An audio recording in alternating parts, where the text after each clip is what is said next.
Graça e paz, meu amigo e minha amiga. Meu nome é Edmilson de Souza e você está no canal Conectados com Jesus e Sintonizados com o Mundo.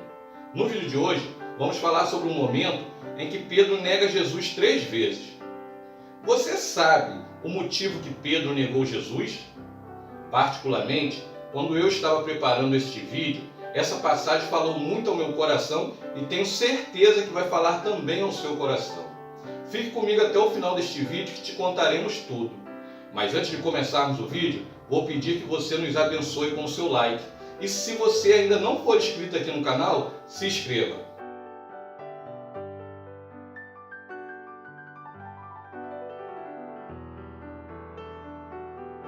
Para falarmos da traição do apóstolo Pedro, temos que voltarmos um pouco para entendermos o contexto, pois sabemos que nem todas as pessoas que assistem nossos vídeos elas são cristãs. No livro de Mateus, no capítulo 26, versículo 31 ao 35 diz: Então Jesus lhes disse: Ainda esta noite todos vocês me abandonarão, pois está escrito: Ferirei o pastor e as ovelhas do rebanho serão dispersas. Mas depois de ressuscitar, irei adiante de vocês para a Galiléia. Pedro então responde: Mestre, ainda que todos te abandonem, eu nunca te abandonarei. Respondeu-lhe Jesus: Asseguro-lhe que ainda esta noite, antes que o galo cante 3 vezes, você me negará. Mas Pedro declarou: Mestre, mesmo que seja preciso que eu morra contigo, nunca te negarei. E todos os outros discípulos disseram o mesmo. Temos um vídeo aqui no canal onde falamos sobre os 7 amigos mais fechados de Jesus. E Pedro era um deles. Pedro era tão importante na vida de Jesus que é o único apóstolo mencionado na Bíblia que levava Jesus para sua casa. Foi ele também o único apóstolo que teve seu barco cheio de peixes através do milagre de Jesus. Pedro foi o único apóstolo que foi ousado em andar sobre as águas em alto mar no meio de uma tempestade de noite. Em um determinado dia, Jesus perguntou aos seus apóstolos: Quem de vocês acha quem eu sou? Todos erraram a resposta. Pedro, porém, lhe respondeu: Tu és o Cristo, Filho do Deus vivos. Aleluias. E Jesus respondeu: Feliz é você, Simão, filho de Jonas, porque isto não lhe foi revelado por carne ou sangue, mas pelo meu Pai que está nos céus. Então o que aconteceu para Pedro negar e trair a confiança do Mestre? Quando o Senhor Jesus foi preso no Getsêmani, Pedro reagiu com violência. Ele cortou a orelha de Malco com uma espada e foi repreendido pelo Senhor. Logo depois, os apóstolos foram dispersos, fugindo com medo de serem presos como Jesus. Mas 2 deles seguiram para saber o que aconteceria com Jesus. Tudo indica que o companheiro de Pedro nessa hora foi o apóstolo João, porque ele revelou com detalhes no seu evangelho todo o acontecido. Na casa do sumo sacerdote, Jesus enfrentava uma interrogação particular. Antes de ser levado ao sinédrio, o sumo sacerdote invocou o nome de Deus para exigir uma resposta do acusado à sua pergunta. E ele disse: Eu te conjuro pelo Deus vivo, que nos diga se tu és o Cristo, o Filho de Deus. E Jesus disse: Eu sou, e vereis o Filho do Homem assentado à direita do Todo-Poderoso e vindo com as nuvens do céu. Aleluia! Glórias a Deus! Ao mesmo tempo em que Jesus era interrogado, a poucos metros dali, um dos seus discípulos não mostrou a mesma convicção e coragem. A Bíblia diz que o apóstolo João era conhecido do sumo sacerdote, e por isso ele conseguiu entrar no pátio da casa do sumo sacerdote. Mas Pedro teve que ficar esperando do lado de fora da porta. João então voltou e falou com a moça encarregada da porta e fez Pedro entrar. A mulher então perguntou a Pedro: Você não é um dos discípulos daquele homem? E Pedro respondeu: Não, não sou. Podemos imaginar os pensamentos de Pedro naquele momento que ele ficou do lado de fora da casa. Com certeza, ele estava com muito medo, não só pelo fato dele ser um apóstolo de Jesus e seu mestre estar preso, mas sim pelo fato de que ele acabara de cortar a orelha do chefe da guarda do templo sacerdotal. Mesmo assim, João conseguiu levar Pedro para dentro.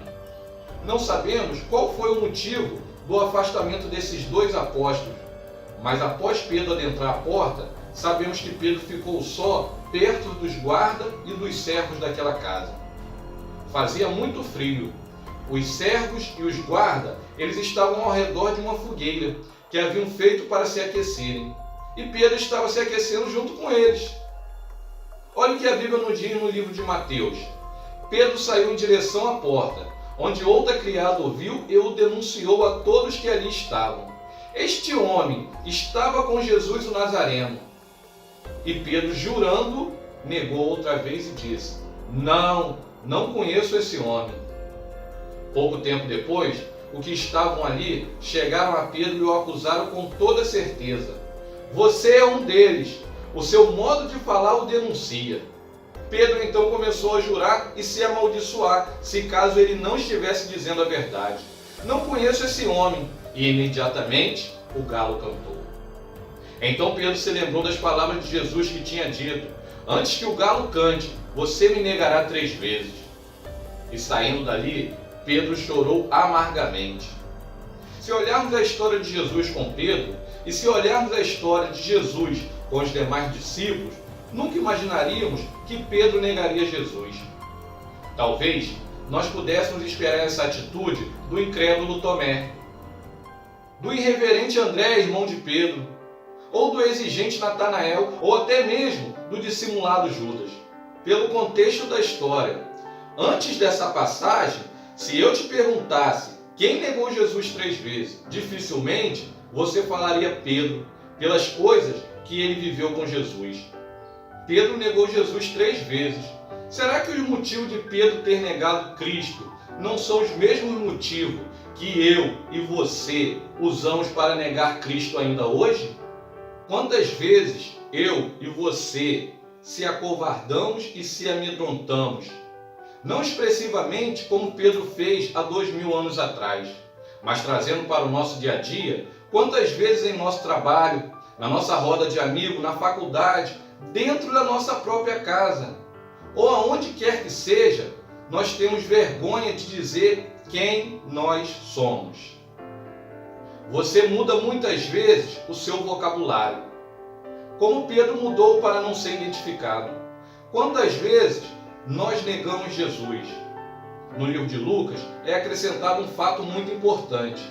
Na hora que Pedro negou Jesus pela 3ª vez, o Senhor olhou para ele. Quando pecamos, Jesus olha para nós.